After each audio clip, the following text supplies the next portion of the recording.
Hi friends, నా పేరు హరినాగనాథ్. మీరు చూస్తున్నారు షార్ట్ అండ్ హబ్ ఛానల్.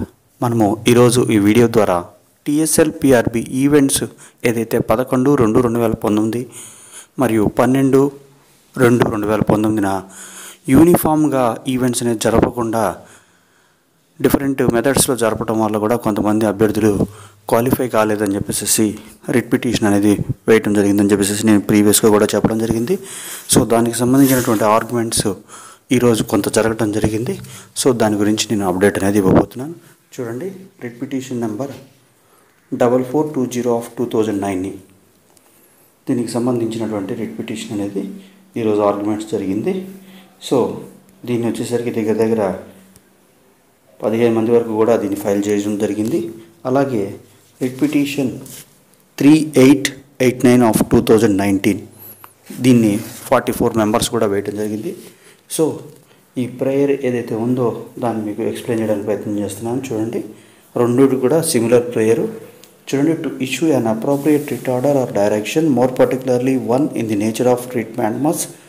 ఇక్కడ నుంచి ప్రేయర్ ఉంటుంది. చూడండి, declaring the impugned action of the second respondent in conducting physical efficiency test by not following uniform method among all the candidates. యూనిఫామ్గా conduct చేయలేదు and instead following two different methods of approach, one on 11/2/2019 and another one from 12/2/2019 in conducting PET.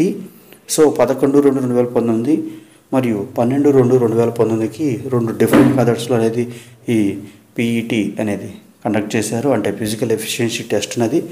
అలా చేయటం వల్ల కూడా and as a result declared the petitioners herein who participated on 11/2/2019 as not qualified. ఇలా రెండు different పద్ధతులు చేయడం వల్ల 11/2/2019 ఎవరైతే ఈ ఈవెంట్స్ అటెండ్ అయ్యారో వాళ్ళలో కొంతమంది నాట్ క్వాలిఫైడ్ అనేది జరగడం జరిగింది. సో ఏదైతే ఈ పోస్టుల పేర్లు అయితే ఉన్నాయో, స్టైఫ్ entry, cadet trainee, sub inspector, so and so చూడండి, ఇక్కడ కిందకు వచ్చేసరికి as illegal, arbitrary, discriminatory against the principles of natural justice against the memorandum dated so and so issued by the second respondent and violative of articles 14, 16, 19 and 21 of the Constitution of India.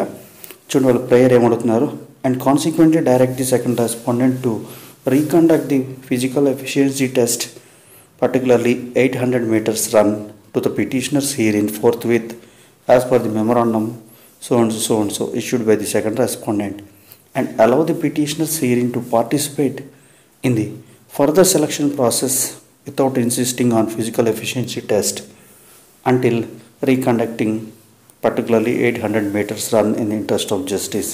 So ఏదైతే uniform methods అనేది follow కాలేదు 11/2 and 12/2 అనేది, దీని ద్వారా కూడా కొంతమంది qualify కాకపోవడం అనేది జరిగింది. సో దీన్ని ఛాలెంజ్ చేస్తూ కూడా ఈ రిట్ పిటిషన్ అనేది వేయటం జరిగింది, రెండు రిట్ పిటిషన్స్. సో వీటి మీద వాదనలు అనేది జరగడం జరిగింది. సో వీటికి సంబంధించినటువంటి ఏదైతే వాదనలు కొంతవరకు జరగడం జరిగింది, మరలా అది 26 కంటే రేపటికి వాయిదా పడటం జరిగింది.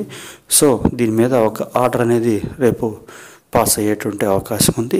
సో ఏదైతే ఈ 11/2/2019 ఈవెంట్స్కి సంబంధించి, అంటే పర్టికులర్గా ఈ రిట్ పిటిషన్స్ ఏదైతే ఛాలెంజ్ చేశారో దాంట్లో ఏం అప్డేట్ వస్తుంది, సో ఇది ఎవరికి బెనిఫిట్ జరుగుతుంది, అంటే 11/2/2019 ఎవరైతే ఈవెంట్స్లో పార్టిసిపేట్ చేశారో వాళ్ళకి ఏదైనా లాభం జరిగే అవకాశం ఉందా, ఇలాంటి మరిన్ని అప్డేట్స్ అనేది రేపు ఆర్గ్యుమెంట్ అనేది జరిగి దాని మీద కనుక ఆర్డర్ పాస్ అయితే మీకు తప్పకుండా కూడా మన వీడియో ద్వారా తెలియజేయడం జరుగుతుంది. సో మన ఛానల్ సబ్స్క్రైబ్ చేసి బెల్ ఐకాన్ ప్రెస్ చేయడం ద్వారా అన్ని కాంపిటేటివ్ ఎగ్జామ్స్ సంబంధించిన కరెంట్ అఫైర్స్, అలాగే విద్య, ఉద్యోగం మరియు ప్రభుత్వ పథకాలకు సంబంధించినటువంటి అన్ని అప్డేట్స్ అనేది మీరు పొందే అవకాశం ఉంటుంది.